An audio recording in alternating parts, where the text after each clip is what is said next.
በልዑል እግዚአብሔር ፍጹም ሰላምታ እንደምን ዋላችሁ? እግዚአብሔር ይመስገን። እንደምን ዋላችሁ? እግዚአብሔር ይመስገን። እንደምን ቆያችሁ? እግዚአብሔር ይመስገን። ምስጋናው የባህር የሆነ የአባቶቻችን አምላክ የባህሪ መድኃኔዓለም ኢየሱስ ክርስቶስ ከፀሐይ መውጫ እስከ ፀሐይ መግቢያ ድረስ ስሙ የተመሰገነ ይሁን። አሜን። አትለይምና ለቃል መውረድ ለሥጋ ማድረግ ለመዳናችን ምክንያት የሆነች መብርሃን ወላዲተ አምላክ ዘወትር በፍጥረታት አንደበት ሁሉ ስሟ የተመሰገነ ይሁን። አሜን። ጻድቃን፣ ሰማዕታት፣ ደናግላን፣ መነኮሳት እርሱ የክብር ባለቤት አምላከ ቅዱሳን መድኃኔዓለም ኢየሱስ ክርስቶስ ያከበራቸው መጠን ስማቸው የከበረና የተመሰገነ ይሁንልን። አሜን። እንኳን አደረሳችሁ። እንኳን አደረሳችሁ። ቸርነቱ የማያልቅበት ርኅራኄው መጠን የሌለው መድኃኔዓለም ኢየሱስ ክርስቶስ እንደ ቸርነቱ መጠን በዚህ ደቂቃና ሰዓት ስላደረሰን የእርሱ ስም የተመሰገነ ይሁን። አሜን። እንደ እግዚአብሔር ቅዱስ ፍቃድ እንደ እርሱ ቸርነት ለቅዱሳኑ አማላጅነት የምንነጋገርበት የትምህርታችን ርዕስ የሚሆነው አመጣጥህ መልካም ነበረ ይላል። ምን መልካም ነበረ? አመጣጥህ ምን ነበር? አመጣጣችን መልካም ነው። እግዚአብሔር አምላካችን ሁላችንንም ይናገረን። ይህችን ቃል ሁሌም በየትኛው ጉባኤ ላይ ስንቀመጥ በልቦናችን ሰሌዳ በአይምሯችን ጓዳ ሁላችንም ልንለው የሚገባ አንድ ኃይለ ቃል አለ። ከነቢያት ወገን አንዱ የሆነው ነቢየ እግዚአብሔር ሳሙኤል አቤቱ አምላከ እስራኤል ተናገረኝ ይላል። ማን ተናገረኝ? እግዚአብሔር አምላካችን ሁላችንም ይናገረን። አሜን። እኔ ቁሜ የምማርበትን እናንተም ቁጭ ብላችሁ የምትማሩበትን የሊዲያ ልቦና የከፈተ መድኃኔዓለም ኢየሱስ ክርስቶስ የሁላችን ልቦና ይክፈት። አሜን። እንግዲህ የምንነጋገርበት የትምህርታችን ርዕስ አመጣጥህ መልካም ነበር ይላል። አሁን ያለንበት እንደ ቅድስት ኦርቶዶክሳዊት ቤተክርስቲያን አስተምሮ መሰረት እንደ ኢትዮጵያውያን ደግሞ የጊዜ አቆጣጠር መሰረት አሁን ያለንበት ወርኃ ጽጌ ይባላል አይደል? ከመስከረም 26 ጀምረን እስከ ህዳር 6 ድረስ ዘመነ ጽጌውን የምናስብበት የእመቤታችን የቅድስት ድንግል ማርያምን ስደቷን የምንናገርበት የሚታወስበት ልሳነ ወርቅ የተባለ ቅዱስ ያሬድ ደግሞ በሚጥም መዓዛ በበጎ መዓዛ ረቂቅ የሆነውን ዜማ በመላእክት አንደበት ሆኖ ሊቃውንት አባቶቻችን ተፈትፍቶ ሲቀርብልን እንመለከታለን። ማኅሌተ ጽጌ የሚቆምበት እመቤታችን ቅድስት ድንግል ማርያም ደግሞ ስደቷ የሚታሰብበት ወቅት ነው። ለትምህርታችን መነሻ ያደረግነው ታሪክ በተአምረ ማርያም ላይ የሚገኝ ሁላችንም እንደምናውቀው እመቤታችን ቅድስት ድንግል ማርያም በመልአኩ በቅዱስ ገብርኤል አማካኝነት አንድ ነገር ተነግሯት ነው። ቅዱስ ገብርኤል ብስራትን ብቻ አይደለም ይዞ የመጣው፣ ሰላምታን ብቻ ይዞ አልመጣም። የደስታን ዜና ብቻ ይዞ አልመጣም። ቅዱስ ኤፍሬም ሶራዊ ፍስሐ ገጽ ይሏል። የተሰጠ ስልጣን ታላቅ የሆነው ደስተኛው ማለት መልአክ ገብርኤል ወይ አንተ የተሰጠ ክብር ታላቅ ነው ብሎ ይናገራል።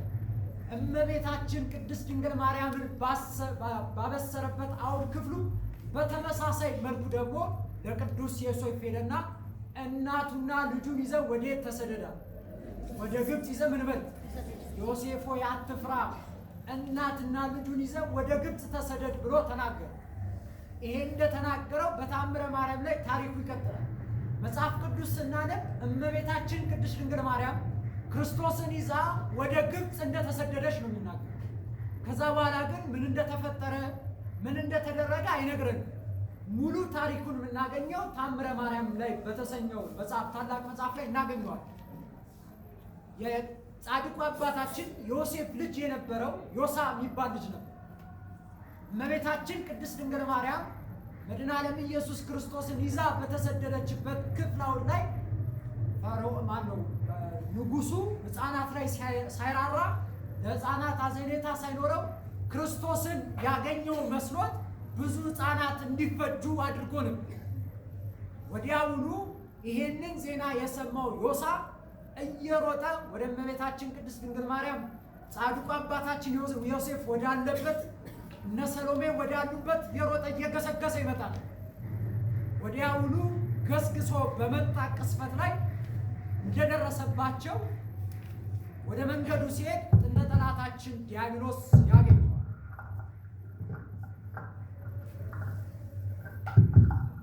አመጣጥ መልካም ነበር። ጥንተ ጠላታችን ዲያብሎስ ከመንገድ ላይ ያገኘዋል። ዮሳ ሆይ አለ። አቤት ወዴት ነው የምትሄደው አለ። በሰው አምሳል ተገልጾ ንጉሡ እኮ እናትና ልጁን ሊገል እየመጣ ነው፣ ይሄንን ላበስራቸው እየሄድኩ ነው፣ እየተጓዝኩ ነው ይላል። ወዲያውኑ ዲያብሎስ አይ አትልፋ፣ ተስፋ ቁረጥ፣ አሁን እኮ ቀድሞ ሄደ ሄሮድስ ከነሰራዊቱ ካንተ ቀድሞ ሂዷልና ተመለሳ በሚለው ሰዓት ዮሳ ወዲያውኑ አይ የለም አልፎኝ እንኳን ሂዶ እንኳን ቀድሞኝ እንኳን ሂዶ ቢሆን እንኳን ቢያንስ አስክሬናቸው ላይ ሂጄ ሐዘኔን ልግለጽ፣ እርሜን ላውጣ። በዚህ በዲያብሎስ ሽንገላ ሳይወድቅ ዮሳ ወዲያውኑ በአንድ ቀን ውስጥ የ3 ቀን መንገድ የነበረውን በአንድ ቀን ውስጥ እመቤታችን ቅድስት ድንግል ማርያም፣ ዮሴፍ፣ ሰሎሜ፣ ራሱ ባለቤቱ መድኃኔ ዓለም ኢየሱስ ክርስቶስ ወዳለበት ቦታ ደረሰ። በደረሰ ሰዓት እናታችን እመብርሃን ወላዲተ አምላክ ልጇን በዛ በረሃ ጡቷን እያጠባችው ነበር። ወዲያውኑ ይሄን ባየ ሰዓት ዮሳ ተናገረ። እንዴት ንጉሡ ሊገለው እየመጣ እናንተ ልጁን እዚህ አቁማችሁ ጡት ታጠቡታላችሁ? እንዴት አስሸሹም? ወይስ እስኪመጣ እየጠበቃችሁት ነው ብሎ በቁጣ ተናገረ። ወዲያውኑ እመቤታችን ቅድስት ድንግል ማርያም ደነገጠች ይላል። ያው አንድ ልጇ ነው። እናት የሆናችሁ ሰዎች ትረዱታላችሁ።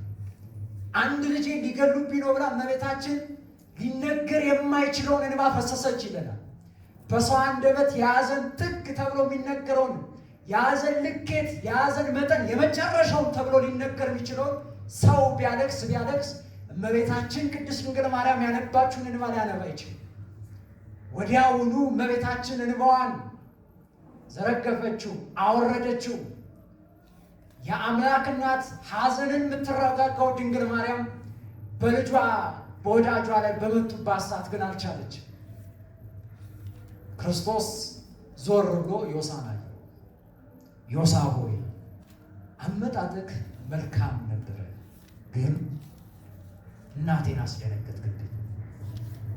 ዳግም ምጽአት እስኪመጣ ድረስ ለፍርድ እስክመጣ ድረስ ከፊት ለፊት የምታየው ድንጋይ ተንተርሰው ለዘላለም ትኖራለህ።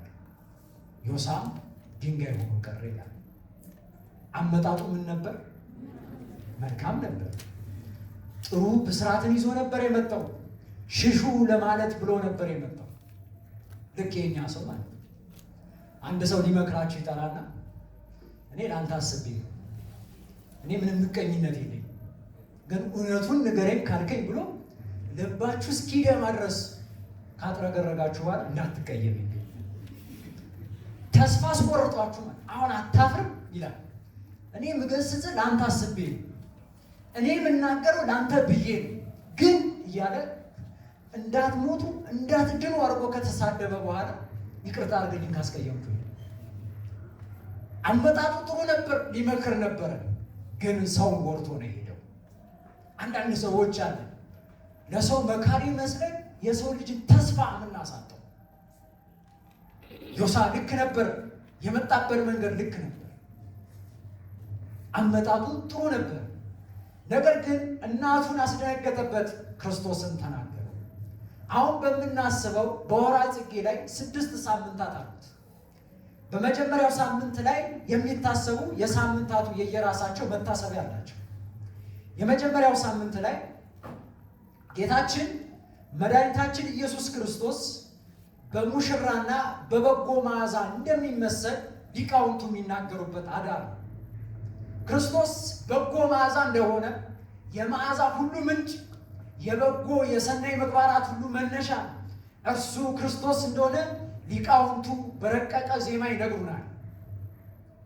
በሁለተኛው ሳምንት ደግሞ ጌታችን ኢየሱስ ክርስቶስ የቅዱሳን መዓዛቸው መዓዛዎሙ ለቅዱሳን የተባለው ቅዱሳን በጎን ነገር ቢያመጡ፣ በጎን ነገር ቢናገሩ፣ በጎን ስራ ቢሰሩ ምንጫቸው ማን ነው? እግዚአብሔር ነው። ይሄ ይታሰባል። መጀመሪያ እርሱን በጎ መዓዛ ብለው ሊቃውንቱ አመሰገኑት። ሁለተኛው አዳር ላይ ስናድር ደግሞ ክርስቶስ የሚመሰገነው የቅዱሳን በጎ መዓዛቸው የቅዱሳን መዓዛቸው አንተው ነህ ሲሉ ቅዱሳን የመጨረሻ የህይወት ዓላማቸው የህይወት ጥጋቸው ክርስቶስን ማየት ነው። ታስታውሱ እንደነበር በመጽሐፍ ቅዱስ ላይ አረጋዊው ስምዖን ድንግል በድንግልና ጸንሳለች ትወልዳለች ስሙንም አማኑኤል ትለዋለች የሚለውን ጥቅስ እንዴት አንድ ሴት በድንግልና ልትወልድ ትችላለች በማለት ድንግል የምትለውን ጥቅስ ሴት እያደረገ የተረጎመው ነበር።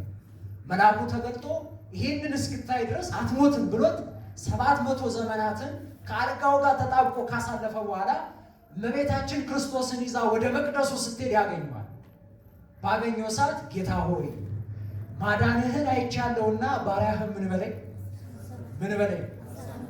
እግዚአብሔር አምላካችን እርሱን አይተን ያሰናብተን፣ አቅር ይለናል፣ አያሰናብተን። ሰው መኖሩን ይናፍቃል። ዓለማቸው የቅዱሳን ክርስቶስን ማየት ነው። የቅዱሳን ህይወታቸው ክርስቶስን ማየት ነው። የእኛ ዓለማችን ምንድን ነው? ለምሳሌ እናቶቻችን እንደው እናቴ ምንም አድርገሽ ማለፍ ትፈልጊያለሽ ሲባሉ አንቺን ድሬ ከዛ በኋላ በሞትም አይቆጭም ይላል አይደል? ያንተን ወቅ ማድረግ አይችል እዚሽ ምድር ላይ ባልኖርም ምን አይለኝም አይቆጭም ይላል። የእኛ ዓለማችሁ ምንድን ነው ሲባል ጌታ ሆይ ጥሩ ስራ ከሰጠኝ ጥሩ እንጀራ ከሰጠኝ ከዚህ በኋላ ምንም አንለምነውም እንለምነዋል። ልመናችን አያርግም። ቅዱሳን ግን የመጨረሻው ህይወታቸው የመጨረሻው ደስታቸው ክርስቶስን ማየት ነው። ከዚህ በኋላ አረጋዊ ስምዖን ብኖር ምን ይጠቅመኛል? እዚህ ምድር ላይ ብቆይ ምን ይረባኛል? አንተን አይቻለሁ ጌታ ሆይ ማዳንን አይቻለሁና ባሪያህን ምን በለው አሰናብተው። መዓዛ ወሙነ ቅዱሳን የተባለውን ክርስቶስ የሚታሰበት ነው። ሶስተኛው ሳምንት እግዚአብሔር በስነ ፍጥረቱ ገናናነቱ የሚገለጥበት ወቅት ነው። በምኑ? በስነ ፍጥረቱ ምኑ የሚገለጥበት? ቅዱስ ኤጲፋኒዎስ የሚባል ታላቅ የቤተክርስቲያናችን አባት እንዲህ ይላል፣ ሁሉን በሁሉ የሚገዛ ሁሉን ለሁሉ የሚሰራ ሁሉን በሁሉ የሚያደርግ ለእርሱ ለእግዚአብሔር ምስጋና ይገባዋል ይላል። ሁሉን ለሁሉ የሚሰራ ሁሉን ለሁሉ የሚያደርግ ሁሉን በሁሉ ለሰራ ብሎ ነው የሚናገረው። ስነ ፍጥረታትን የፍጥረታት ሁሉ ጌታ ለሰው ልጆች እንደፈጠረ እንዲሁም ደግሞ የስነ ፍጥረታት ሁሉ መገኘት የእርሱ መገለጫ መሆኑን የሚታወቅበት ነው። እግዚአብሔር በስነ ፍጥረታቱ ይታወቃል። አንድ አናጺ ካለ አንድ ህንፃ ካለ በስተጀርባው ምን አለ ማለት ነው? ህንፃ ሰራተኛው ወይም መሐንዲሱ አለ ማለት ነው። አንድ ወንበር ካየን አንድ ጠረጴዛ ካየን አናጺው አለ ማለት ነው። ስነ ፍጥረትን ባየን ቁጥር ደግሞ ፈጣሪያቸው እግዚአብሔር እንዳለ የእግዚአብሔር መገለጫ ማሳያ ነው ይላል። አራተኛው ሳምንት ወራ ክረምቱ አልፎ አዝርት የተተከሉበት ወራ ክረምቱ ያለፈበት ነው። ጽጌ ሲጀምር ሀለፈ ክረምት ነው አይደል? ክረምቱ አለፈ፣ የክረምቱ ጊዜው ማለፉ የሚነገርበት ነው። አምስተኛው ሰማይ በከዋክብት ምድር በአበቦች ማስጌጡ ነው። ከዋክብት የተባሉት ቅዱሳን ናቸው። ምድር በአበባ ጌጠች ሲባል ደግሞ አበባ የተባሉ የቅዱሳኑ ፍሬ ነው። የጽጌ አበባ እንደምታውቋት በእሾህ ውስጥ ያለች ናት። እሾህ የመከራ ምሳሌ ነው። የጽጌ አበባ ውበቷ ብቻ አይደለም። ውበቷን ለማግኘት የሰው ልጅ እጁን ሲዘረጋ እሾህ አለው፣ ብዙ መከራን ያገኛል። የጽጌ መዓዛ የተባለችው የጽጌ አበባ የተባለችው ድንግል ማርያምም ይህን መከራ ማሳለፏል። ብዙ መከራን አሳልፋ በዚህ ምድር ላይ እርሷ ልጇን ጌታችን መድኃኒታችን ኢየሱስ ክርስቶስ ይዛ መመላለሷን የመከራዋን ነገር የሚያስረዳ ነው ተብሎ አምስተኛው ሳምንት ይነገራል። ስድስተኛው ሳምንት እና የመጨረሻው ንጉሥ ሰለሞን በዚህ ምድር ላይ ሲኖር እንደ ምድር አበባ በምድር ላይ አበባዎች እንዳማረባቸው ንጉሥ ሰለሞንም እንደዚህ ተውቦ እንዳልነበረ እግዚአብሔር ፍጥረታቱን ሁሉ አድምቆ ዓለም ከምትሰጠው ክብር በላይ እግዚአብሔር በተፈጥሮ ለሰው ልጆች የሚሰጠው ክብር የሚበልጥ መሆኑ የእግዚአብሔር ክብር ከሁሉም ክብር የሚበልጥ መሆኑን ማሳያ ተብሎ ስድስተኛው ሳምንት ይታሰባል። እንደ መንደርደሪያ ስርዓተ ጽጌውን አየን እንጂ የትምህርታችን ዓላማ አመጣጣችን ምንድን ነው የሚለው ማለት ነው። ዮሳ አመጣጡ ምን ነበር? መልካም ነበር። ሶስት አይነት አመጣጥ አለ። የመጀመሪያው አመጣጥ እንደ በጉ ሆኖ መምጣት ማለት ነው። እንደ ምን ሆኖ መምጣት? በመጽሐፍ ቅዱስ ላይ እንደ በግ ሆነው መጥተው የጠፉ አሉ። ሁለተኛው አመጣጥ ደግሞ እንደ ሳንቲም ነው። እንደ ሳንቲም ሆነው መጥተው የጠፉ አሉ። ሶስተኛው አመጣጥ ደግሞ እንደ ሰው ነው። እንደ ሰው ሆነው የጠፉ አሉ። እንደ በግ ሆነው የጠፉት ምን አይነቶቹ ናቸው? ታስታውሱ እንደነበር የቅዱስ ሉቃስ ወንጌል ምዕራፍ 15 ላይ 100 በጎች ነበሩት አለ ክርስቶስ። ከነበሩት ከ100 በጎች አንዱ ጠፋበት። ሳር እየበሉ ሳር እየጋጡ በነበረበት ሰዓት ላይ ሌሎቹ በጎች ወደ በረታቸው፣ ወደ መኖሪያቸው፣ ወደ ማደሪያቸው ሲሄዱ አንደኛው በግ ግን ሳር እየበላ ምን አለ? ከደጅ ጠፋ። እረኛው ወደ ውስጥ ገብቶ በጎቹን ሲያይ አንድ በግ ጎሏል። እንግዲህ እስቲ አስቡት የእግዚአብሔር ቤተሰቦች፣ እኛ ብንሆን አስቡት። እኛ በእረኛው ቦታ ነው። ደክሞን ነው፣ ሰርተን የመጣ ነው፣ ለፍተን የመጣ ነው። ልክ ስንገባ ግን በጉ የለም። ያህን በግ ለመፈለግ እንቅልፍ አጣ ይላል። እኛም እንቅልፍ አጠን ይሆናል። እንቅልፍ አጠን ከሄድን በኋላ እስቲ አስቡት፣ ብዙ መንገድን፣ ብዙ መከራን፣ ብዙ ነገሮችን ቆፍረን ያን በግ አገኘነው። ባገኘነው ሰዓት ምንድን ነው የምናደርገው? ምንድን ነው የምናደርገው? ደስ ብሎ እናቅፈዋለን አይደል? አናቅፈው። አንድ ልጅ ቢጠፋ ታናሽ ወንድማችሁ ሰፈሩን ምስ አድርጋችሁት መጨረሻ ላይ ብታገኙት ምንድን ነው የምትሉት? እሰይ እንኳን ተገኘ፣ ና ግባ ቤት ነው የሚባለው? አዋን አትነው። በፍጹም ቤተሰብ እስኪገኝ ጮሃል። ከተገኘ በኋላ ምንጭ ወልጅ አይደለም። ምን ጥያቄ አለ? አታፍርም ደግሞ ላይ ይባላል። ከዛ ያው የሚከተለው ይከተላል። ክርስቶስ ግን እንዲህ አይደለም። ጠፍተንበት እንኳን አጥቶን እንኳን ክርስቶስ አንፍተነው አስከፍተነው ባገኘው ሰዓት ይላል በጉን በትከሻው ላይ ምን አለ? አሁን ልጅ ብናገኝ ናሽ ኮኮል በል ጎበዝ እንኳን ጠፋ ነው የምንለው? አንልም በፍጹም። ክርስቶስ እንዲህ አይደለም። ጠፍቶ ባገኘው ሰዓት አመጣጡ እንደ በግ ነበር፣ መልካም ነበር። ሲወጣ ከመንጋው ጋር አብሮ ነበር፣ ከ100 ነገድ ጋር አብሮ ነበር። ነገር ግን ምድሩ ላይ የነበረው እህል ሸውዶት ያ በግ ጠፋ። ክርስቶስ አመጣጡ ጥሩ የነበረው ግን የጠፋው መሀል ላይ ያን በግ ባገኘው ሰዓት አቀፈው ይላል። በትከሻው ማኖረው ደስም አለው ይላል። በጉ የሰው ልጅ ምሳሌ ነው። እረኛው ኢየሱስ ክርስቶስ ነው። ክርስቶስ ከምድራዊ እረኞች የሚለዩት 6 ነገሮች አሉ። የመጀመሪያው ምድራዊ እረኛ በግን የሚያኖረው ወይም ደግሞ የሚያሳድገው መጨረሻ ላይ ምን ሊያደርገው ነው?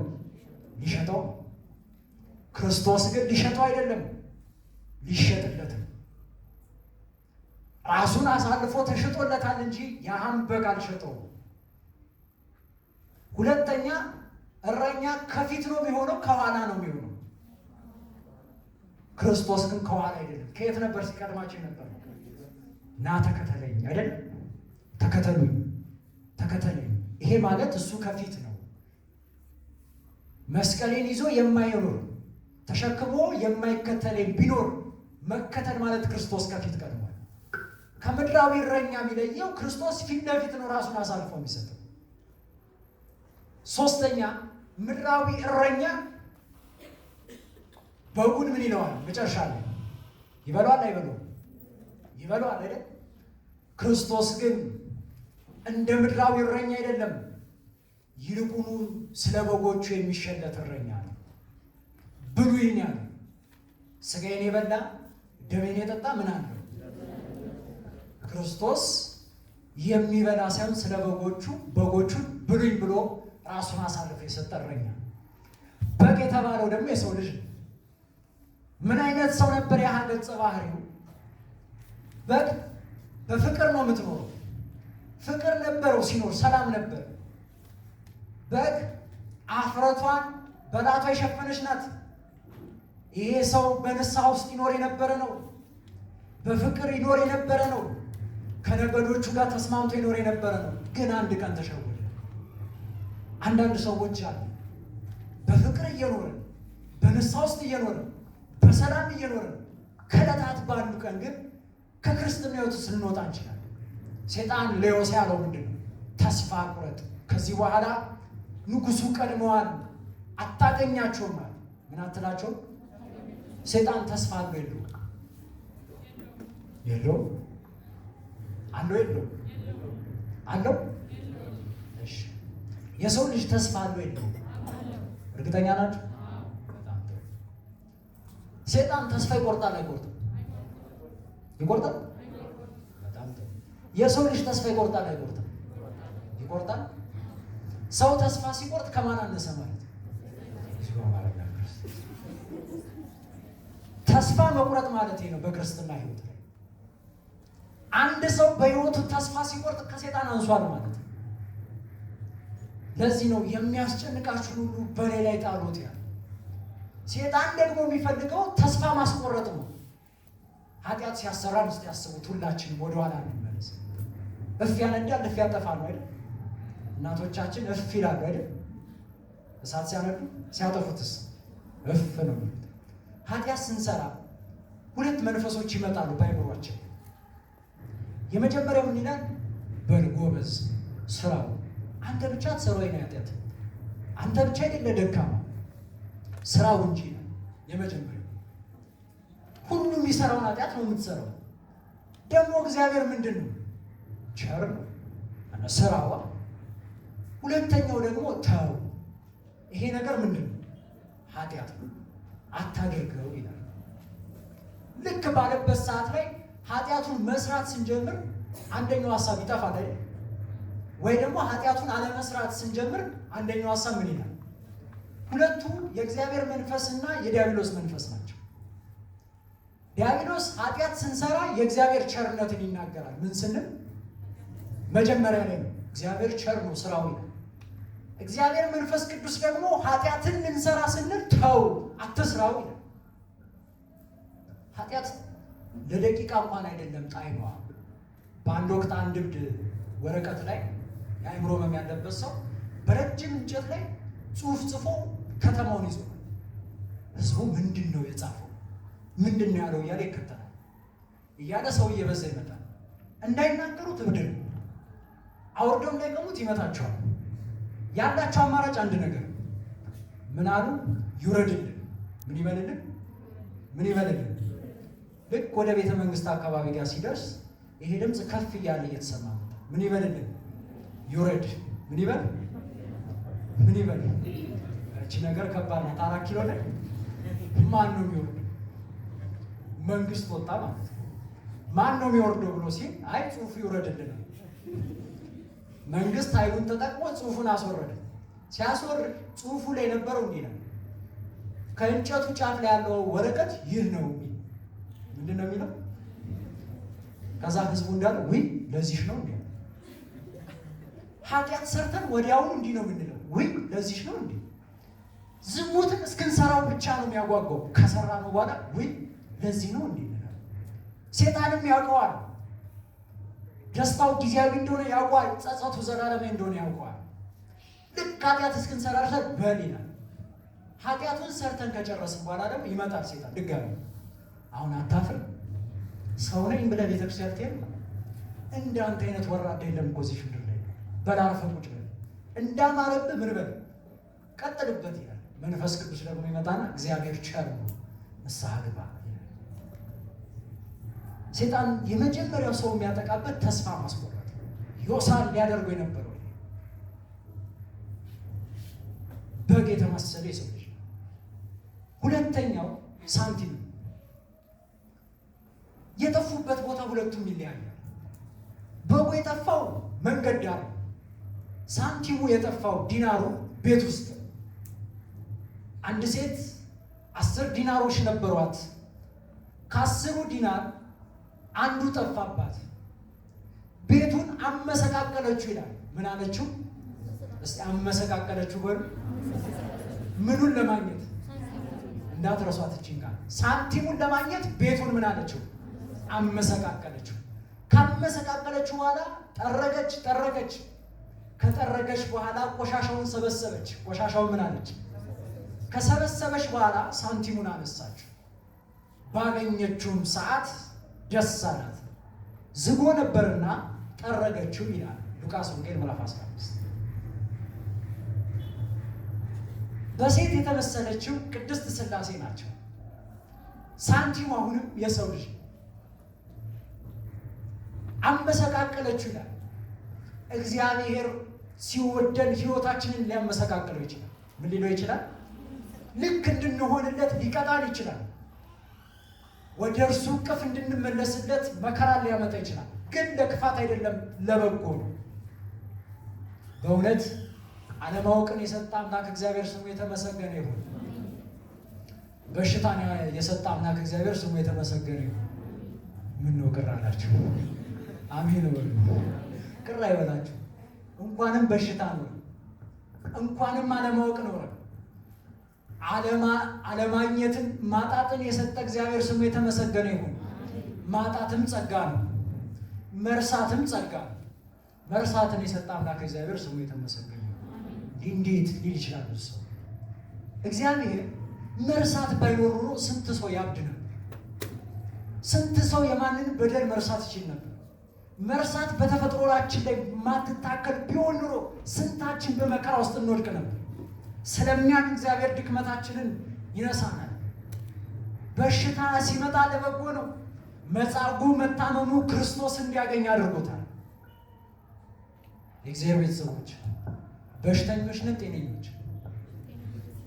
ህመምተኞች አታሳምሩት። በሽተኞች በሉ እስቲ። በሽተኛ ነን፣ ህመምተኛ አይደለም። በቤተክርስቲያን አስተምሮ 3 ደረጃ ነው። የመጀመሪያው ስጋው ደሙን የሚቀበል ሰው ከሆነ ከመካከላችን ያለው በሽተኛ አይደለም፣ ህመምተኛም አይደለም፣ ባለመድኃኒት ነው። ምንድን ነው ባለመድኃኒት? ምን እየወሰደ ስለሆነ? ምን እየወሰደ ነው? መድኃኒት የሆነውን ስጋው ደሙን እየወሰደ። ንስሐ እየገባ ያለ ሰው ከሆነ ደግሞ ታካሚ ነው። ምንድን ነው? ሁለቱም ላይ ሌለስ በሽተኛ።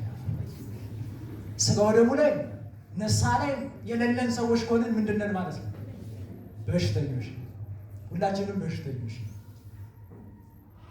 ከስጋው ደግሞ የራቀ ሰው ካለን ህመምተኛ ወይም ታካሚ ነው። ንስሐ እየገባ ምንም አይቆርም፣ ስጋው ደሙ የማይቀበል ብዙዎቻችን እንደዛ ነን አይደል? ንስሐ እንገባለን፣ ስጋው ደሙ ላይ ያለበት። ብዙዎቻችን ታካሚ ነው። ንስሐ አባት የሌለዋል፣ የንስሐ ህይወት የሌለዋል። እሱ ደግሞ ምንድን ነው? በሽተኛ።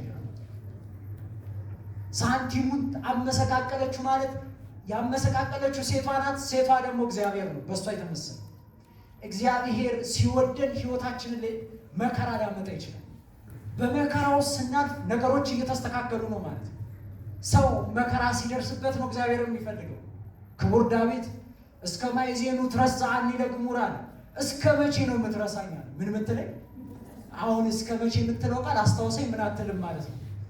አታውቅም ማለት ነው። ሲከፋን አይደል? እስከ መቼ ነው እኔ ላይ ግን የወላ መከራ የሚደርስ? እስከ መቼ ነው ማጣው? እስከ መቼ ነው ከጓደኞቼ ማንሰው? እስከ መቼ ነው ሀብት ማይኖረኝ? እስከ መቼ ነው ሰላም ያለው ህይወት ማልኖረው? እስከ ማይዜኑ ማለት እግዚአብሔር ጎብኝቶን አያውቅም ማለት ነው። ክቡር ዳዊት ይህን የተናገረው የነበረበት የደረሰበት አደጋ ነው። ሰው ሲናደድ አትመርቁ፣ አትናገሩ አይደለም። ቃል መግባት ጥሩ አይደለም። ስንናደድ ደስ ሲለንም ቃል መግባት ጥሩ አይደለም። ሁለቱም ልክ አይደለም። ስሜት የገዛቸው ናቸው። ሳንቲሟን አመሰቃቀላት የተባለው ህይወት ነው። እግዚአብሔር ሲወደን ህይወታችንን ለማስተካከል ሲፈልግ ነገሮች ሊዘበራረቁ ይችላል። ላይሳኩልን ይችላል። እንዳይሳኩ ሊያደርጋቸው ይችላል። ለሁሉም እየተሳካ፣ ለአሕዛቡ እየተሳካ፣ ለመናፍቃኑ እየተሳካ፣ የእኔ ህይወት ለምንድን ነው የተሻለ መኖር ማልችለው? ስለወደደን። አባ ዳንኤል በመጽሐፈ መነኮሳት ላይ በአንድ ወቅት አንድ ሰው ሁሌ ምጽዋትን ሲሰጥ ያዩታል። ጌታ ሆይ ምን አለ ይህን ሰው ገና በጥቂቱ እንዲህ ከታመነልህ ለምን ብዙ ሀብት አትሰጠውም ማለት ነው። እግዚአብሔርም ለአባ ዳንኤል አልሰጠውም አላቸው። ለምን ጌታ ሆይ? አይተዋል፣ አንተ ራስህ እኮ ነህ በጥቂቱ የታመነ በብዙ ይሾማል ያልከው ግድ የለም ሹመው አሉት። እግዚአብሔር ለቅዱሳን የለመኑትን ይሰጣልና እሺ አሉት። ወዲያውኑ ይህ ሀብታም ሰውዬ ሀብታም እንደሆነ እግዚአብሔርን ረሳው። ምጽዋት መስጠትን ተወ። ለገንዘብ መኖር ጀመረ። ከዛ ሞተ። አባ ዳንኤል በዚህ ያዘኑ። ጌታ ሆይ እቺ ነፍስ ይህን ሀብት እንድታገኝ ያደረኩት እኔ ነኝና እሱን አትቅጣው፣ እኔን ቅጣኝ ብለው እሪ ብሎ አለቀሱ። እግዚአብሔር ስላንተ ቃል ኪዳን እምረዋለሁ፣ ምምረው ግን እቺን ነፍስ እንዳልተፈጠረች አደርጋታለሁ። ምን እንዳላለች? እንዳልተፈጠረች አደርጋታለሁ። እንዳልፈርድበት ያንተ ቃል ኪዳን አለ፣ እንዳልምረው የኔ ፍርድ አለ። ፈታሒ ጽድቅ የሆነው ኢየሱስ ክርስቶስ እንዳልተፈጠረ አድርገዋለሁ። ይህን ነፍስ አለ። እግዚአብሔር ሲሰጥም ሲነሳም ትክክል ነው። የእግዚአብሔር ቤተሰቦች ስለከለከለን ነገር ሁሉ እግዚአብሔር ቸር ነው። የእግዚአብሔር ቸርነት የሚገለጠው በመስጠቱ አይደለም፣ ባለመስጠቱ ነው። እግዚአብሔር ቢሰጥ ምን ይደንቃል? ሁሉ ያለው ሁሉ የእርሱ የሆነ ነው። ሀብታም ሰው ቢሰጥ ምን ይደንቃል? ገንዘብ ስላለው ይሰጣል። ሰው ያለው ቢሰጥ አይደንቅም፣ የሌለውን ሲሰጥ ግን ያስደንቃል። እግዚአብሔር ቸርነቱ የሚገለጠው ባለመስጠቱ፣ በመንሳቱ እግዚአብሔር ቸርነቱ ይገለጣል። እውቀትን ሲነሳ እግዚአብሔር ትክክል ነው። አንድ ሊቅ አቤቱ ጌታ ሆይ አንድ መጽሐፍ ካነበበ ሰው ጠብቀኛል። ምን በላይ? አንድ መጽሐፍ ካነበበ ሰው ምን በላይ? እውነታቸውን ወደ ጥቂት እውቀት ከባድ ናት ለማለት። እግዚአብሔር በመጠኑ ለእኛ የሚሰጠን ስለወደደ፣ ስለነሳን ነገር ሁሉ ስሙ የተመሰገነ፣ ስላጣኑ ነገር ሁሉ ስሙ የተመሰገነ። ለሕይወታችን ትክክል ያልሆኑ ነገሮችን እንዳለ ያወጣል። ሳንቲሙን አመሰቃቀለባት። ከዛ ውጪ ሳንቲሙን ስታገኘው ጠረገችው ይላል። ምን አለችው? ምን አለችው? ከእኛ ሕይወት እግዚአብሔር መጥረግ የሚፈልገው ነገር አለ። አመጣጧ እንደ ዲናር ነበር፣ ጥሩ ነበር። ከ10 ሳንቲም ውስጥ ተደምራ ነበር። መጨረሻ ተለይታ አቧራ ውስጥ ገባች። ብዙዎቻችን እንደ ሳንቲም መጠናል። አባ ጄሮም የተባሉት ሳንቲም የተባለው የሰው ልጅ ነው ይላሉ ሲተረጉሙ። ሰው በአርአያ ሥላሴ ነው የተፈጠረው። ሳንቲሙ ላይ የነበረው የሥላሴ አምሳል። የቅዱስ ማቴዎስ ወንጌል ላይ ታስተውሉ እንደነበረ ክርስቶስ ሳንቲሙን አነሳና ይህ ምስል የማን ነው አላቸው። የእግዚአብሔር አሉት። በጀርባው ያለው የማን ነው አላቸው። የቄሳር አሉት። የአይሁዳውያን የእስራኤላውያን ሳንቲም የእግዚአብሔር ምስል ነበረበት። በሰው አርአያና አምሳል፣ በሥላሴ አርአያና አምሳል የተፈጠረው ማን ነው? የሰው ልጅ ነው። ሰው የሳንቲም ምሳሌ ነው። ሳንቲሙ ጠፋ የተባለው የሰው ልጅ ነው። እንደ ሳንቲም የጠፋው የሚያሳዝነው ግን ቤት ውስጥ የት ውስጥ ነው? አገልጋዮችን የሚመለከት ነው። ቤት ውስጥ ሆኖ ሰው ይጠፋል። ቤት ውስጥ እያለ የለም። ክርስቶስን አውቋል ይላል፣ ክርስቶስ አላውቀውም ይላል። መጨረሻ አገልጋይ ነው፣ ሰባኪ ነው፣ ዘማሪ ነው፣ ኮርስ ተማሪ ነው፣ ሰንበት ተማሪ ነው፣ ሁሉን ያውቃል። አያውቅም እንዳትሉት። ቤት ውስጥ ግን አለ፣ ግን ጠፍቷል። ይሄ በቤት ውስጥ ላለ ነው፣ ለጠፋ ነው ሰዎች ምሳሌ። ጠረገችው ይላል። ምን አለችው? እግዚአብሔር በሕይወታችን መጥረግ የሚፈልገው ብዙ ነገር አለ። ብዙ ሰው ልቡን ከፍቶ ለእግዚአብሔር መስጠት ከብዶን ነው እንጂ እግዚአብሔር ቤትም ቦታ ጠረጋቸው ይላል። ከጠረገ በኋላ ከአቧራ ውስጥ ምን አለ? አነሳው። ባነሳው ሰዓት ይላል ሳንቲሙ ዝጎ ነበር ይላል። ምን ብሎ ነበር? ዝገናል። እናንተ ሕይወታችን ዝጎ የክርስቶስ አምሳልነት ከፊታችን ጠፍቷል። የቅዱሳን መዓዛ ከፊታችን ጠፍቷል። ዝገን በዓለም ውስጥ መንፈሳዊ ነን እንዳንባል ዓለማዊ ነን፣ ዓለማዊ ነን እንዳንባል መንፈሳዊ ነን። ራእየ ዮሐንስ ላይ ታስተውሉ እንደነበር እንዳልተፋ ነቢ ያልካ አይደል ሆንክብኝ እንዳሉትም እንደዛው ስለሆነ ተፋው ጣልኩዋል። ዝጎ ነበር ይላል። ዝገናል። ምን አይነት ህይወት እንዳለን አይታወቅም። ክርስቲያን እንዳንባል ዘረኞች ነው። ክርስቲያን እንዳንባል እኛ ነን ወንበዴዎቹ። ሁለት ክርስትና የምናራምድ ለሁለት ጌታ እየተገዛ የምንኖር ግራ የሚገባ ህይወት ያለን ማለት ነው። ዝጓላ የዛግነው እኛ ነን። የት ነው ያለው? ቤት ነው ያለው፣ በቤት ውስጥ እና አንዳንዴ አገልጋዩ ሲበድል፣ ጳጳሳቱ ሲሳሳቱ፣ ካህናቱ ሲበድሉ የሚፈርድ ሰው አለ ወይ? ካህናቱ ቢቆሩማ ምን ችግር አለ? ግን እኛ ምን ይናት ያልሰራ ቄሱ ይሰራልን የምን መጨናነቅ ነው የሚሰራ? ሴጣን ክፉ ነው።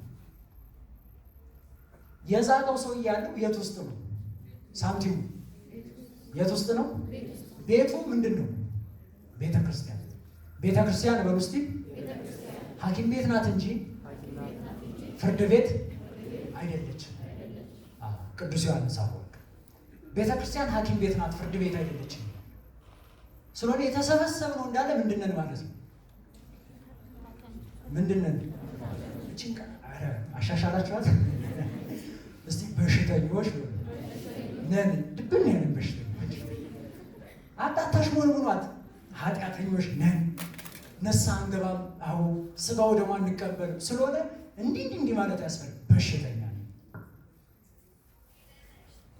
ግን የሚያሳዝነው ሆስፒታል አንድ ታካሚ ሂዶ ሁሌ በሽተኛ ሆኖ ይኖራል ይኖራል። አረ ሁሌ የዛግን ሰዎች ያጠጥተው ሁሌ በሽተኛ፣ ሁሌ ሐሜተኛ፣ ሁሌ ወንበዴ፣ ሁሌ ሰራቂ፣ ሁሌ ውሸታም፣ ሁሌ ትዕቢተኛ። አይ አንዳንዴ እኮ ለውጥ ያስፈልጋል አይደል? በሂደት ጊዜያት እኮ በሽተኛው ይሻልና ታካሚ ይሆናል። ንስሐ ማይገባው አገልጋዩ ነው። ስጋው ደሙን የማይቀበለው ሰንበት ተማሪ ነው። ታዲያ ምንድን ነው የአገልግሎት ፍሬያችን?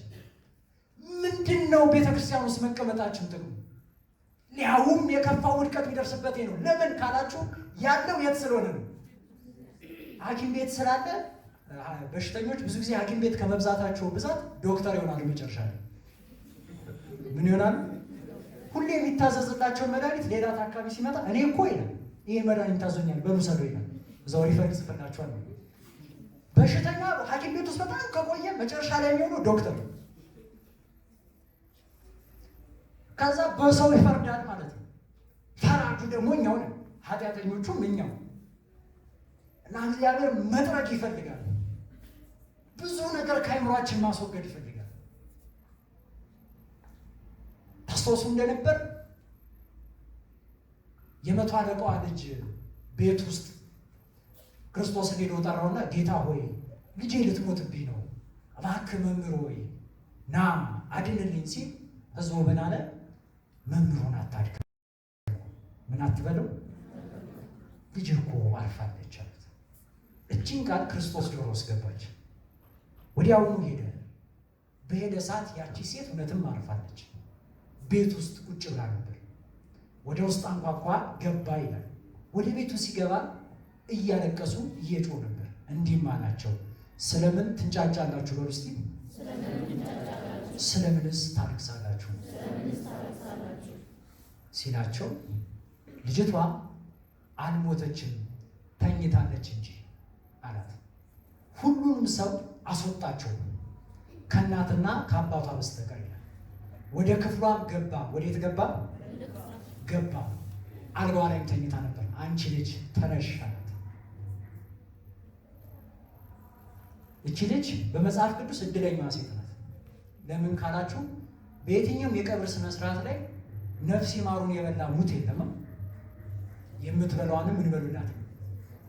ለራሷ የተነፈረውን ንፍሮ በላሽ ማለት ነው። ተነስታ እድለኛ አይደለች? ህዝቡ ሊበላ የነበረው በእሷ ስም ተነስታ ራሷ በላችሁ። እድለኛዋ ሴት ማለት ነው በመጽሐፍ ቅዱስ። ወደ ውስጥ ክፍል ገባ ይላል ክርስቶስ። ሁሉን አስወጣቸው። እናትና አባት፣ እናት የተባለች እመቤታችን፣ አባት የተባለ ራሱ ባለቤቱ፣ እናት የተባለች ቅድስት ቤተክርስቲያን፣ አባት የተባለ ክርስቶስ። እግዚአብሔርን ቅዱስ ያሬድ እስመ አንተ አቡነ ወአንተ እምነ ይለዋል። አንተ አባታችን ነህ እናታችን ነህ ብሎ ትርጓሜውን በዚህ ይወስደዋል። ሊቃውንት በተለያዩ ምሳሌ እግዚአብሔርን ይመስሉታል። በአፋት ይመሰላል፣ በአንበሳ ይመሰላል፣ በእንቁላል ይመሰላል። እግዚአብሔር ለእኛ እንደ እናትም እንደ አባትም ነው። የዶሮ እናቷ ማናት?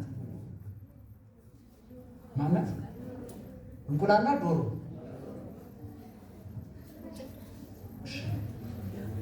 እንቁላል ለዶሮ ምኗ ናት? ከዶሮና ከእንቁላል ማን ነው የሚቀርበው?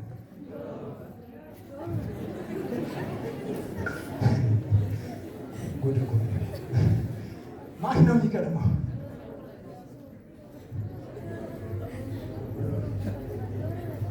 እሺ ዶሮ ለእንቁላል ምኗ ናት? ተስማሙ። ምኗ ናት? እናቷ። እሺ ጥሩ ይሁን። እንቁላል ለዶሮዋ ምኗ ናት? እሺ የዶሮ አባት ማን ነው? እንዲህ ግራ እስኪገባን ድረስ ነው እግዚአብሔር ለኛ የሚሆነው። አኪያ ማለት እግዚአብሔር ወንድሜ ማለት ነው። እንደ ወንድምም እንደ አምላክም እንደ እናትም እንደ አባትም ብቸኛ ስንሆን እንደ ጓደኛ፣ ሰው ሲክደን እንደ ወዳጅ፣ እናት አባት ሲረሳን እንደ አባት፣ እናት ስትገፋን እንደ እናት፣ ሁሉ ሲተውን እንደ ሁሉ፣ ዓለም ስትረሳን እንደ ዓለም ይሆንልን እግዚአብሔር። ሰው ሁሉ ሲገፋን ሚይዘን፣ ሰው ሲጠላን ሚወደን፣ ሰው ሲያገለን ሚያክፈን እርሱ እግዚአብሔር። ልክ እንዲህ ዶሮ ናት እንዳላችሁት ማለት ግራ እስኪገባ ድረስ ፍቅሩን ገልጾልናል። አንረዳው ብለን ነው እንጂ እና ያችን ሴት ተነሺ አላት። የገባው ክፍሏ ውስጥ ማለት የት ውስጥ? ስለምን ትንጫጫላችሁ? በሕይወታችን ብዙ የሚንጫጩ ነገሮች አሉ። አንዳንዴ ማታ ቤታችሁ ቁጭ ስትሉ ብዙ ጫጫታ አለ። በመጽሐፈ መነኮሳት አባ እንጦንስ ምን ያደርጉ ነበር መሰላችሁ? በዓታቸው ከመግባታቸው በፊት በዓታቸውን 3 ይዞሩታል። ምን ይሉታል? እና መነኮሳቱ ይደንቃቸዋል። አባታችን ምን ነክቷቸው ዝም ብሎ ይዞራሉ? እንዲያ ጠሯቸውና አባ አቤት ምን እያደረጉ ነው አላቸው። ሰው ይዤ እንዳልገባ ምን እንዳለ የለም እኮ ሰው አባ ብቾትን ነው እኮ የሚዞሩት። አይምሮ ውስጥ ብዙ ሰዎች አሉ። እዚሁ አስወግጄ ወደ ምኝታ የሚሄድ ብፈልግ ብዙዎቻችን አልጋችን ላይ ብዙ ሀሳቦችን ይዘን እንሄዳለን። ለዚህ ነው የሰላም እንቅልፍ የሌለን። አስወጣቸው። ወደ ምኝታ ክፍሉ ከመግባቱ በፊት ወደ አልጋችን ከመሄዳችን በፊት መውጣት የሚገባቸው ሀሳቦች፣ ኃጢአቶች አሉ። አስወጣቸው። ስለምን ትንጫጫላችሁ? ዝም አስበላቸው። እግዚአብሔር መናገር የሚችለው እኛ ዝም ማለት ስንችል ብቻ። ሰሚ በሌለበት ክርስቶስ ተናግሮ ያውቃል። ዓለም ሁሉ ትንጫጫለች። ኢትዮጵያ እንዲህ ስትታመስ እግዚአብሔር የት ሄዶ ነው ይላል። የኔ ሕይወት እንዲህ መከራ ሲሆን እግዚአብሔር ቢኖር ይህ ሁሉ መከራ ባልደረሰብኝ ይላል።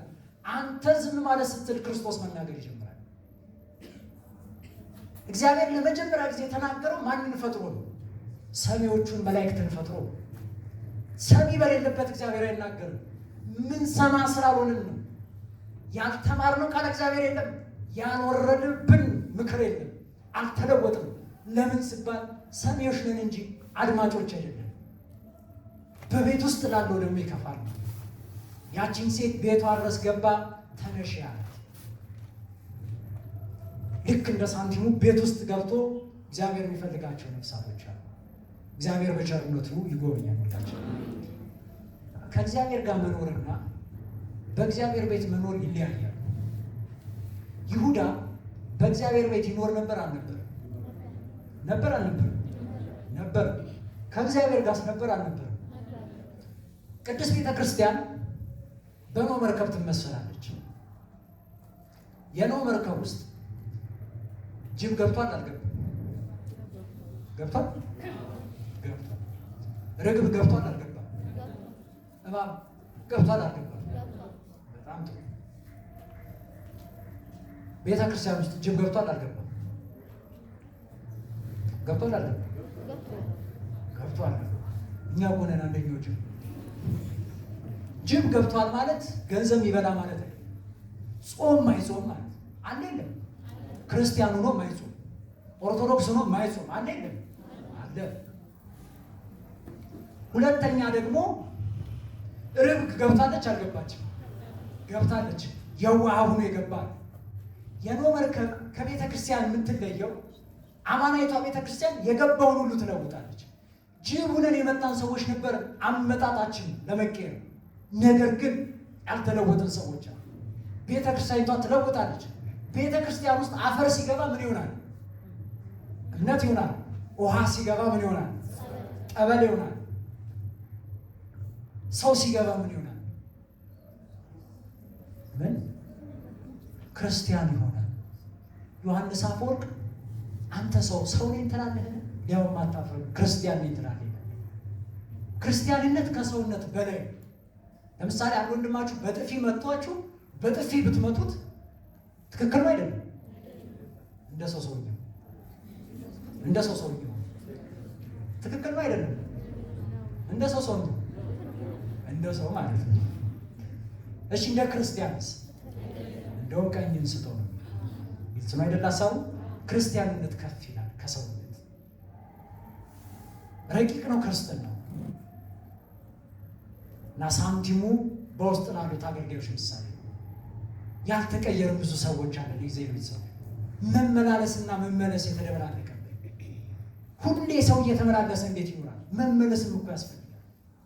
መቼ ነው ንስሐ የምንገባው? መቼ ነው ስጋው ደሙን የምንቀበለው? እስከ ማይዜሩ ንግስ አክባሪ ብቻ ሆነን እንቀራለን? እስከ መቼ ነው ከክርስቶስ ጋር አብረት ኑሮን በስጋው ደሙ ታትመን የምንሆነው? ህይወት ለውጥ ማለት ይሄ ቤተ ክርስቲያን መመላለሳችን ለመመለሳችን ይሁን። እቺ ሳንቲም ቤት ውስጥ ጠፋች፣ ዝጋ ነበር፣ አነሳት ይላል። ካነሳት በኋላ አባራውን ምን አለላት? ጠረገላት ይላል። ንስሐ ማለት ነው። በንስሐ ውስጥ ያልኖርናል ብዙዎቻችን። ንስሐ አባት አለ ግን ንስሐ ነው። ማር ይስሐቅ በመጽሐፈ መነኮሳት ላይ ንስሐ ያልገባበትን ቀን እንደኖርክባት አትቁጠራት ይላል።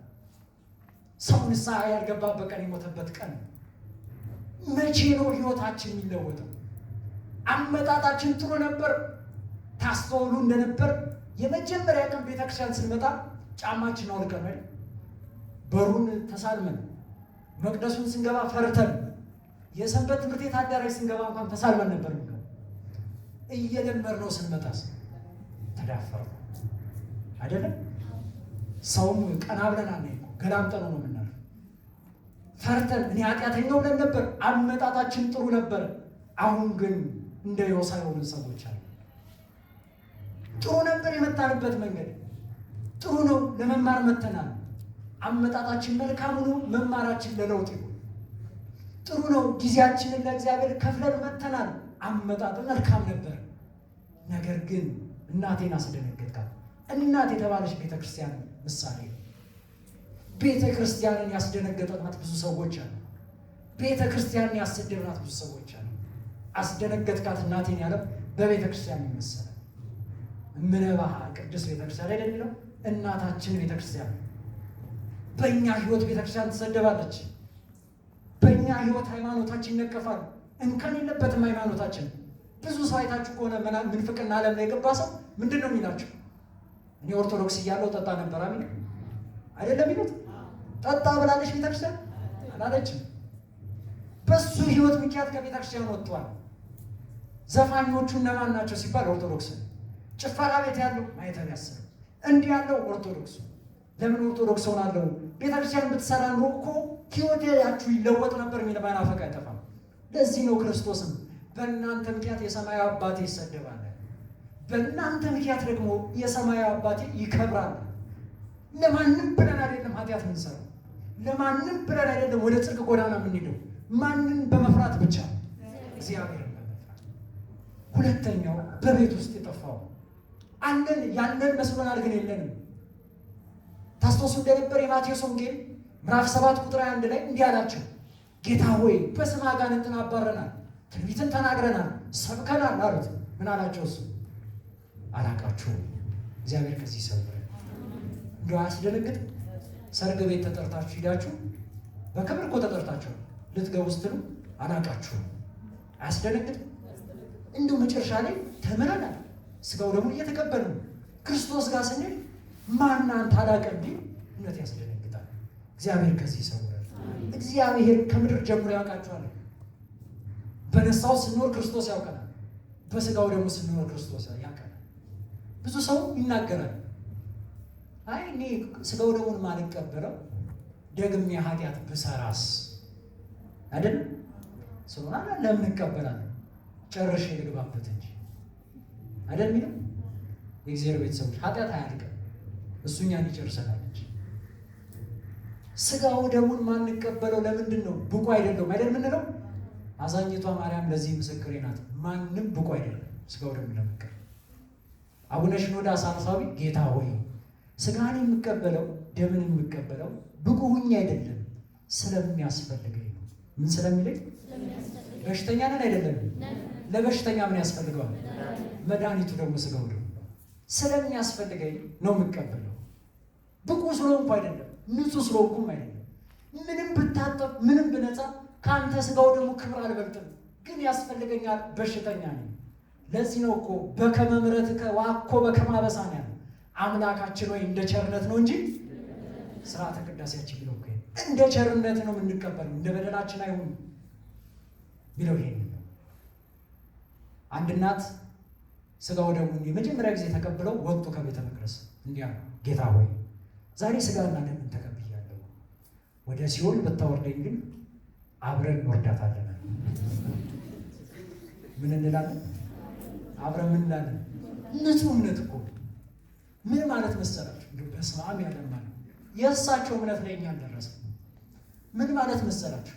የዮሐንስ ወንጌል ምዕራፍ 6 ቁጥር 54 ላይ እንዲህ ይላል፣ ስጋዬን የበላ ደሜን የጠጣ ምን አለው?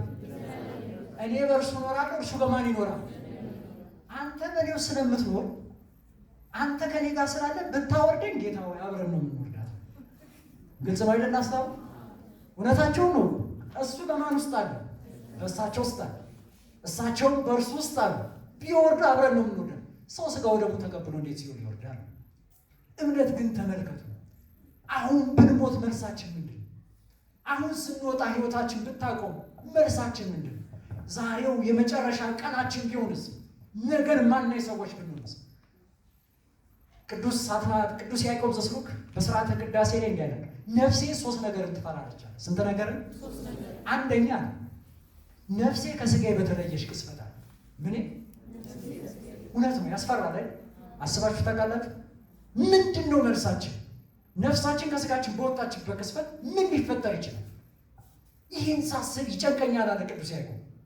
ሁለተኛ መልአኩ መጥቶ ነፍሴን እያዳፋ በሚወስዳት ሰዓት ያኔ መልሴም እንደሚሆን ያን ጉዞ ሳስበው ይጨንቀኛል። ሶስተኛ እና የመጨረሻው በክርስቶስ ፊት ስቆ ምን እንደሚመልስበት እውነት ያስፈራል። በዚህ ህይወታችን ብንሄዳው ዛሬ ብንሞትስ ብላችሁ አስቡ። መጽሐፈ መነኮሳት ላይ የሰይጣን ክፋቱ ይላል ሞትን ማስረሳቱ። ሁላችንም ከመካከላችን ማንም ነገ ሞታለሁ ብሎ ያስብ ይችላል። ነገ ስራ ሄዳለሁ፣ ነገ ትምህርት ቤት ሄዳለሁ፣ ነገ የሆነ ጉዳይ ያስፈጽማለሁ። የሁላችንም እቅድ ብንሞትስ ማን ያውቃል? መልሳችን ክርስቶስ ፊት ምንድን ነው? አሁን በቆምንበት ሰዓት ነው መለወጥ። የመዳን ቀን መቼ ነው አለ? ንስሐ የመግባት ቀን መቼ ነው? ዛሬ ነው። አንድ እናት እንዳደረጉት አይደለም? መልአከ ሞት መጥቶ እናቴ ወይ ልወስዶት ነው ይበቃዎታል የኖሩበት። ምን ነው መልአከ ሞት እንደ ድንገት ሰው ይወሰዳል እንዳሉት። ታዲያ ምን ላድርግ? 10 ዓመት ስጠኝ። ምን ለማለት? ንስሐ ልገባ። እግዚአብሔር ቸር 10 ዓመት ሰጣቸው። በሁለተኛው መጣ መልአከ ሞት። ምን ልታረግ መጣ አሉት። እናቴ ያንኛ 10 ዓመት አልቋል፣ አሁን ልወስዶት ነው። ወይ መልአከ ሞት ነፍስ አባቴ እኮ እዚህ ሀገር የለም። ስንት ዓመት ግድ የለም እሳቸው እስኪመጡ ድረስ ወይም ምን ያሉበት እስኪሄድ ድረስ 10 ዓመት ጨምርልኝ ማለት ነው። እሺ ደግሞ መልአከ ሞት እግዚአብሔር ነገርን ሲያጸድቅ በስንት ነው? በ3 ነው። ሥላሴ ስንት ናቸው? አንድም 3 እናንተ ሥላሴ ስንት ናቸው? አንድም 3 ናቸው። አንተ አንድ ስትሆን እነሱ ደግሞ 3። ይሄ ሚስጥር ነው።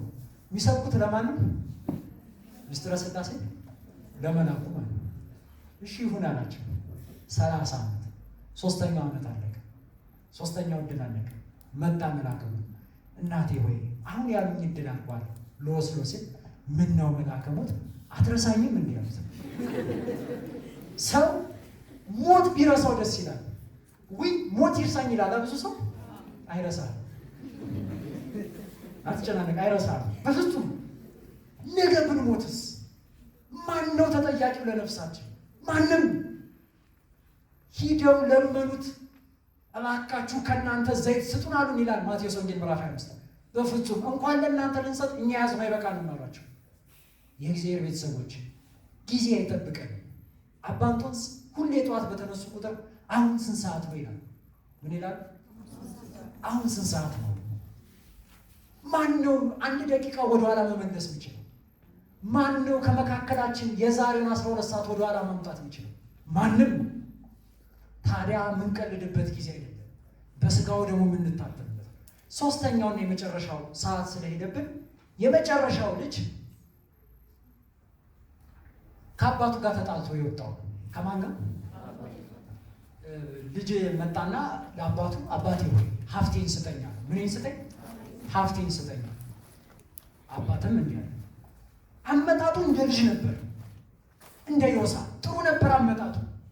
መጣና መጨረሻ ላይ ግን አንተ ሀብቴን ስጠኝና ልጥፋ፣ ከዚህ ምድር ልሂድ፣ መኖር ሰልችቶኛል። ልጄ ተውቅራሉ። አይ ልሂድ አለ። ሀብቱን ሙሉ ሰጠው፣ የሚደርሰውን ቆጥሮ ሰጠው ይለናል። ወዲያው ሄደ። ታናሽ ወንድሙ ያያል፣ ይደንቃል። ሀብቱን ከሰጠው በኋላ ሄደ። በላበት፣ ጠጣበት፣ ጨፈረበት፣ ገንዘቡ አለቀ። ታመመ፣ ተራበ ይላል።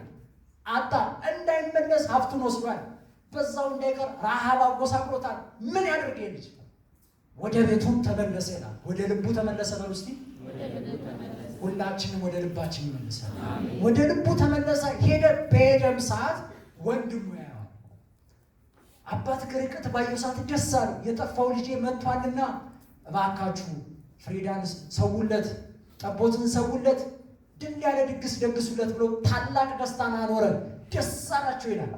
ልጅ ታናሽ ልጅ ይሰማል። ከውጭ እንዴ ማን መጥቶ ነው? ምን እንግዳ መጥቶ ነው ዛሬ ሁላ ደስታ አለ።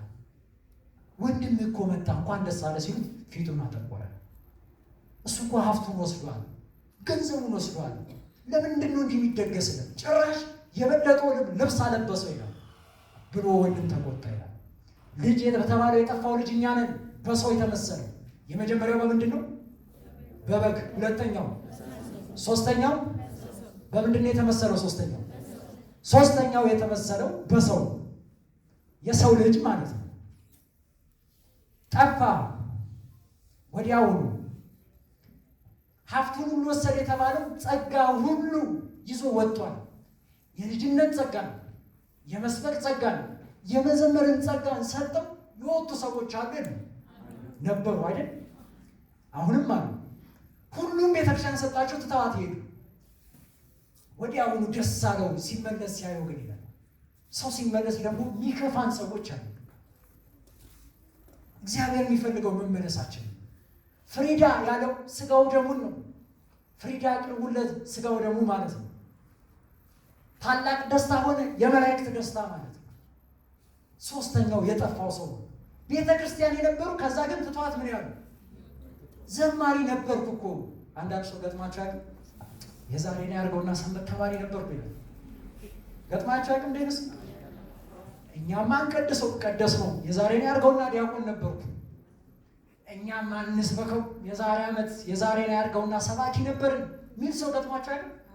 ባለፈ በሬም ነው መቼስ እግዚአብሔር ትናንትን አይደለም የሚፈልገው ዛሬም ነው። አሁን የት ነህ አዳም? አዳም ወዴት አለ አይደል ያለው። እግዚአብሔር የሚፈልገው ዛሬን ነው። አሁን የት ነው ያለው? የዛሬ ዓመት ሰባኪ ነኝ ብትል አይጠቅምም። የዛሬ ዓመት እንዲህ ነበርኩ አይጠቅምም። የዛሬ ዓመት ኮርስ ተምሬ ነበር አይጠቅምም። አሁን የት ነው ያለው? የጠፋውን ልጅ የፈለገ እግዚአብሔር ሁላችንን ይፈልገናል። የመጨረሻው ይሄ ነው፣ በሰው የተመሰለ።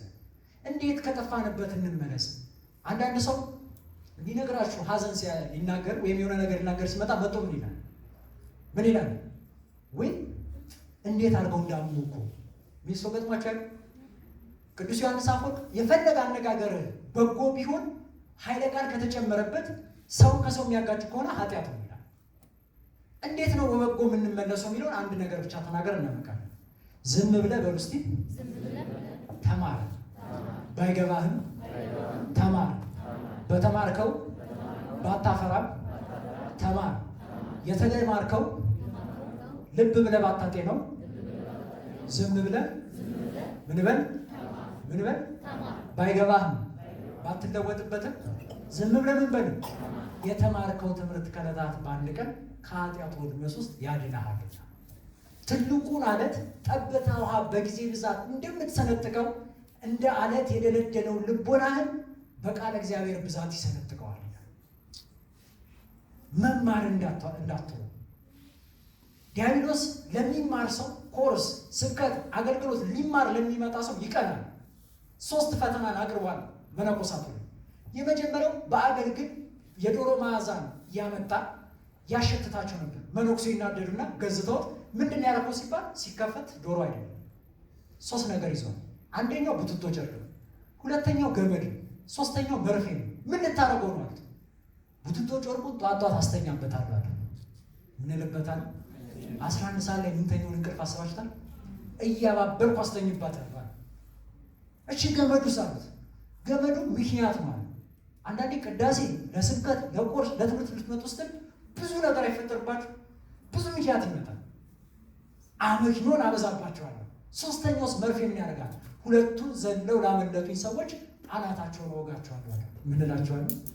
ይሄ ማለት በተሰበሰቡበት ቃለ እግዚአብሔር ሲማሩ ሀሳባቸውን እበትነዋለሁ ማለት ነው። አንዳንዴ እየተማራችሁ ሀሳባችሁ ይበተናል። ውዳሴ ማርያም እየደገማችሁ ወይ ዘልዬ እንዳይሆን ትላላችሁ።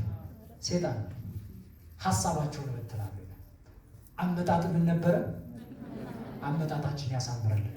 እንዲያምር መማር ነውና የመከረን ያስተማረን የአባቶቻችን አምላክ እግዚአብሔር ስሙ የተመሰገነ ይሁን። አመጣጥን ይቆያል።